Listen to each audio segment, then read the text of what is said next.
Hi, இந்த அண்ணன் சொன்ன இந்த வீடியோ நீங்கள் கொஞ்சம் பாருங்கள்.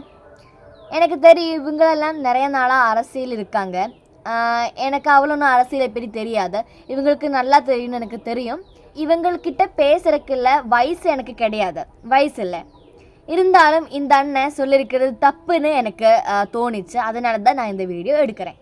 அடிச்சாம்பார் காட்டி 266 தொகுதியில ஜெயிப்பார்னா, அதாவது உங்க அப்பன் தாமரபல்ல தலைமுழுங்கிற மாதிரி 266 தொகுதியில விஜய் ஜெயிப்பார்னு சொன்ன அந்த இடத்துல முடிவு பண்ணிட்டேன். விஜய் கண்டிப்பா ஜெயிச்சிருவாரு. ஒருத்தன் 266 தொகுதிங்கிறான், ஒருத்தன் எத்தனை தொகுதியில ஜெயிப்பாரான்? தமிழ்நாடு முழுக்க முதலமைச்சர் ஆயிடுவார் ப்ரோ. எத்தனை 30 தொகுதியில ஜெயிச்சிருவாப்ல. 30 தொகுதியில ஜெயிச்சு முதலமைச்சர் ஆயிடுவான்றான். இன்னொருத்தன் கேட்டா நிச்சயமாக அவர் ஜெயித்து எங்களுக்காக பாராளுமன்றத்தில் பேசுவார்னா சோழி முடிஞ்சிருச்சுடா.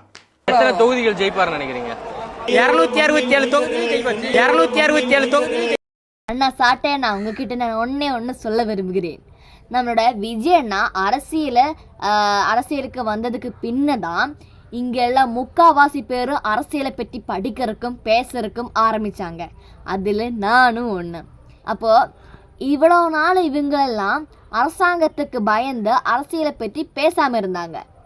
ஆனால் விஜயண்ணா வந்ததோட இவங்களுக்கு விஜயண்ணா இருக்கு அப்படின்னு தைரியம் வந்துச்சு. அப்போது இவங்க அரசியலை பற்றி பேச ஆரம்பித்தாங்க. உங்களுக்கு ஏதாவது டவுட் இருந்தால், சந்தேகம் இருந்தால் நீங்கள் அரசியல் தெரிஞ்சவங்ககிட்ட போய் கேளுங்க. அரசியல் தெரியாதவங்க கிட்ட கேட்டால் என்ன கிடைக்கும் உங்களுக்கு? அவங்க இப்போதானே அரசியலை பற்றி படிக்கிறதுக்கும் ஆரம்பித்தாங்க. அப்போ அவங்களுக்கு அதாவது கொஞ்சம் மிஸ்டேக்கெல்லாம் இருக்கும். அதனால நீங்கள் என்ன பண்ணணும்? அரசியல் தெரிஞ்ச யாருக்கிட்டாவது போய் பேசணும். இல்லைன்னா நீங்கள் வாய் முடி அங்கே உட்காரணும். அன்னைக்கு லேலாமணியனா கிளின்னு கிழிச்சார்ல, ஞாபகம் இருக்குல்ல? அன்னைக்கு லேலாமணியன்னா இந்த அண்ணாவை கிளின்னு கிழிக்கும்போ இந்த அண்ணா என்னடானா பச்சை குழந்தை மாதிரி பல்பு வாங்கி உட்காந்துருந்தாரு. அண்ணா, நாம் ஒன்று தெரிஞ்சுக்கணும்ல, இப்போது இத்தனை பேருக்கு அரசியல் என்னென்னலாம் தெரியாது. அது அப்படி விட்டது யார்? அவங்களுக்கு அரசியல் தெரியவருக்கும் அப்புறம் கல்வி அறிவு இல்லாமல் இருக்கிறதுக்கும் காரணம் யார்? விஜயண்ணா இல்லை.